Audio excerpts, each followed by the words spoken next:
बिस्मिल्लाहिर्रहमानिर्रहीम, अस्सलाम वालेकुम नाज़रीन। आईसीसी मेंस टी20 वर्ल्ड कप 2024 के स्पेशल प्रोग्राम जीत के जुनून के साथ मैं हूं यासिर रशीद। नाज़रीन, आज जो मैच हुआ सेमीफाइनल का, अफ़गानिस्तान की टीम ने वो उस ताजर वाली बात की है जो कालीन की कीमत 30,000 बताता है और 3,000 में फ़रोख्त कर डालता है। इतनी ऊंची परवाज़ और धड़ाम से ज़मीन बोस हो जाना, ये हैरान कुन है।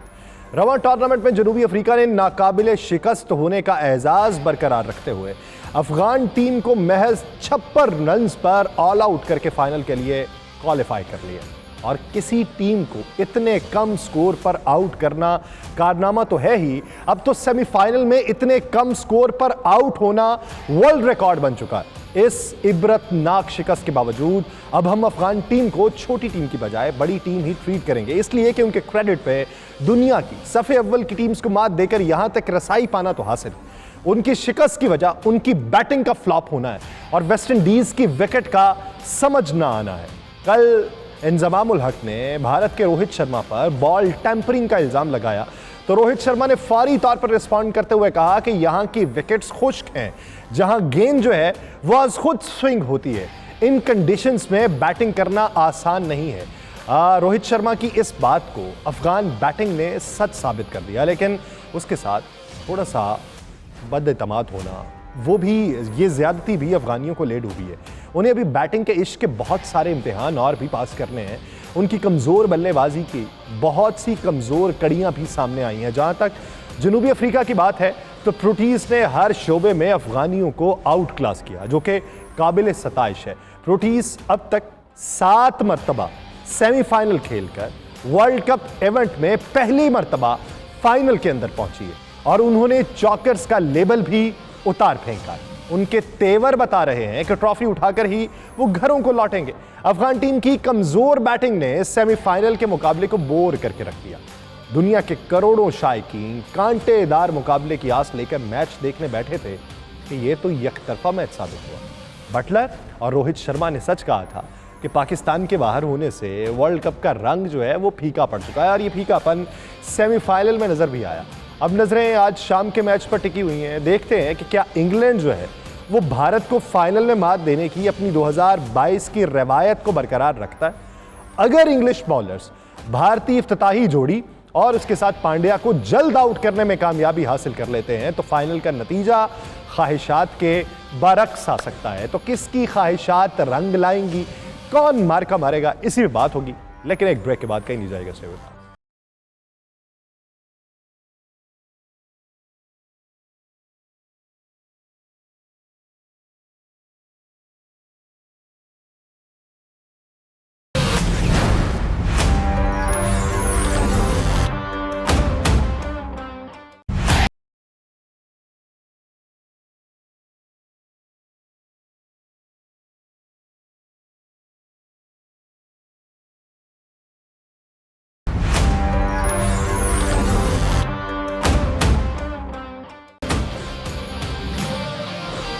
ब्रेक के बाद खुशामदीद नाज़रीन। आज का एक जो सेमीफाइनल हो चुका, एक जो होना है, इसी पे बात करते हैं। साबिक कप्तान सरफराज नवाज साहब हमारे साथ मौजूद हैं।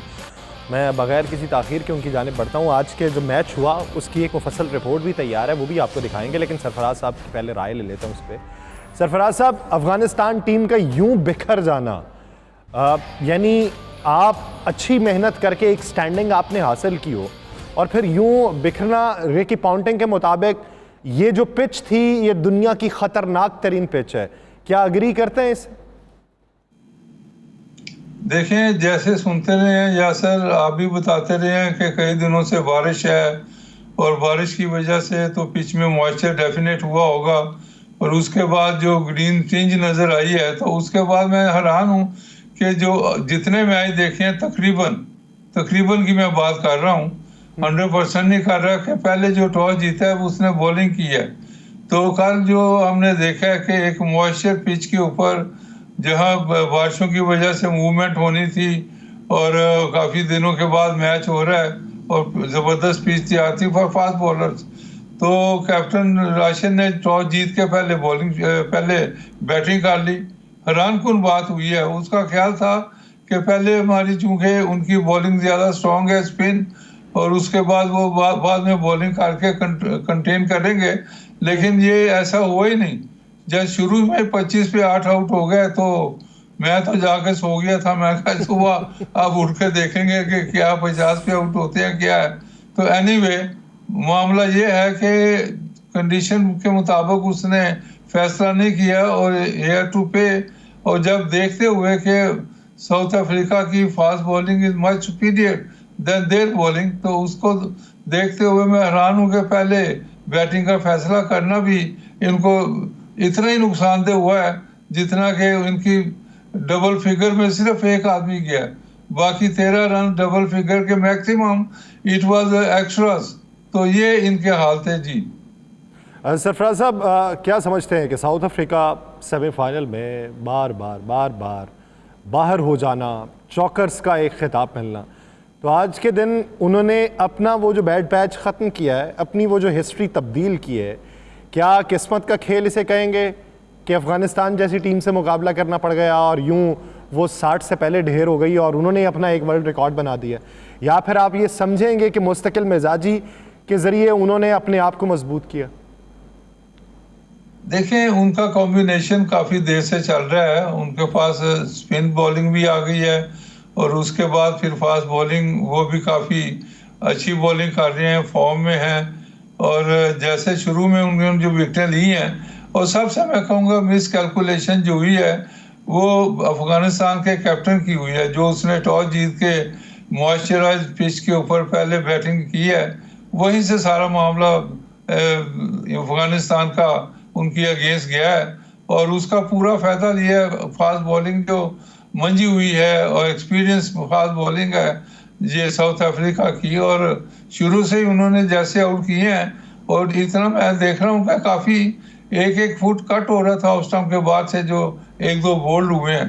तो दूसरा मैं ये कहूँगा कि जो अफ़गानिस्तान के बैट्समैन हैं वो थोड़ा सा हेसिटेंट थे, पूरा फ्रंट फुट पे नहीं आ रहे थे, शायद थोड़े डर रहे थे कि गेंद तेज आ रहा है या ऐसी, आई डोंट नो। लेकिन जिस तरह बोल्ड हुए हैं वो इस तरह यह है कि बैट और पैड के अंदर से गेंद मिस हो रहे हैं ये, तो उस तरह की बैटिंग इन्होंने नहीं की जैसे शुरू में करते हैं। और उनमें इनके दो जो शुरू के बैट्समैन हैं वो स्कोर को खींच के ले जाते रहे हैं। उसके बाद तो फिर ऐसे ही रहा है, तो जैसे ही वो आउट हुए हैं उसके बाद तो फिर आप देख लें कोई स्टे कर नहीं सका। तो उसके साथ ही फिर स्पिन बॉलर ने भी अच्छी बॉलिंग की है और उसके ऊपर ये इनको ज़्यादा समझ नहीं आई। एनीवे मैं कहूँगा कि यानी आप ये समझते हैं कि अफगानिस्तान ने जब टॉस जीत के बैटिंग का फैसला किया और उसकी बजाय वो फील्डिंग का फैसला करता तो नताइज मुख्तलिफ होते? जी बिल्कुल बिल्कुल मुख्तलिफ होने थे और इनको फ़ायदा भी होना था कि पहले इनकी जो फास्ट बॉलिंग है वो भी विकेटें ले रही है। फारूकी ने देखें 4 और 5 विकेटें किसी हर मैच में वो लेता है। उसके बाद फिर दूसरे बॉलर भी काफ़ी इफेक्टिव हैं। फिर उसके साथ फिर जैसे इनके स्पिनर ने विकेटें ली हैं तो अपना साउथ अफ्रीका के, तो इनके तो अपना अफगानिस्तान के स्पिनर आर मच बेटर, तो इन्होंने और ज़्यादा इफेक्टिव होना था और गेंद स्किड कर रहा था स्पिनर का, और स्किड होने से एलबीडब्ल्यू भी काफ़ी ज़्यादा हुए हैं जी। शम्सी की बॉलिंग के ऊपर क्या राय रखते हैं कि उसका कितना क्रेडिट है कि अफगानिस्तान टीम को वहाँ तक महदूद रखने का? देखिए शम्सी का मैं कहूँगा कि he is lucky as well कि गेंद लेग स्टंप के just corner of the leg stump को गेंद आउट उसको मिला है, लेकिन अंपायर अगर आउट ना देता, लेग स्टंप पे जा रहा है गेंद, तो नॉर्मली नॉट आउट देते हैं तो वो फिर नॉट आउट ही होना था। दो इनके बैट्समैन तो ऐसे ही आउट हो गया कि corner of the leg stump के गेंद लगा। तो ये भी शम्सी की खुशकिस्मती है और मैं कहूँगा कि उसकी लाइन और लेंथ बड़ी अच्छी थी and he bowled within the stumps, और आगे रखा है उसने, शॉर्ट ऑफ लेंथ गेंद नहीं किए कि बैट्समैन को वक्त मिले हिट मारने का जी। तो मार्को जनसन जो प्लेयर ऑफ द मैच रहे, उनकी भी खुशकिस्मती है या उनकी कारकर्दगी? वो तो हमेशा शुरू में 1-2 विकेट तो निकालता है, जिस जो मर्जी आप उसके मैच देख लें, ही इज बॉलिंग वेल, और उसके बाद उसको कॉन्फिडेंस भी है, लाइन और लेंथ भी उसकी अच्छी है। हालांकि उसने वाइड बॉल किए हैं काफ़ी, वन आफ्टर द अदर, लेकिन उसके बाद जो लाइन और लेंथ उसकी और आउट किए हैं, तो मैं कहूँगा कि वहीं से ये अफगानिस्तान का डाउनफॉल शुरू हुआ है। और पूरा उन्होंने फ़ायदा उठाया है इस मॉइस्चराइज पिच के ऊपर, जहाँ मूवमेंट भी थी, हल्की सी ग्रीन भी थी। तो मैं ये कहूँगा कि साउथ अफ्रीका तो they will be very happy. शुरू में तो ये होगा उनके दिमाग में कि अफगानिस्तान मैच जीत के आ रहा है वन आफ्टर द अदर, और उन्होंने ऑस्ट्रेलिया जैसी इस तरह की टीमों को हराया है, तो अंडर प्रेशर तो डेफिनेट होंगे। लेकिन जैसे ही मेरा ख्याल है कि पहले 3-4 ओवरों के बाद ही वो रिलैक्स हो गए होंगे, जैसे विकेटें गिरने शुरू हुई अब हैं। देखना जी। ये है कि जो दूसरा मैच है उसके नताइज किस हद तक मुख्तलिफ होते हैं। कप्तान जी, आज वक्त कम था तो इस वजह से आपका बहुत शुक्रिया। नाज़रीन, आज के प्रोग्राम से मुझे दीजिए इजाज़त। रात के मैच को एंजॉय कीजिए, कल उसके ऊपर बात होगी। अपना बहुत सा ख्याल रखिएगा। अल्लाह निगहबान।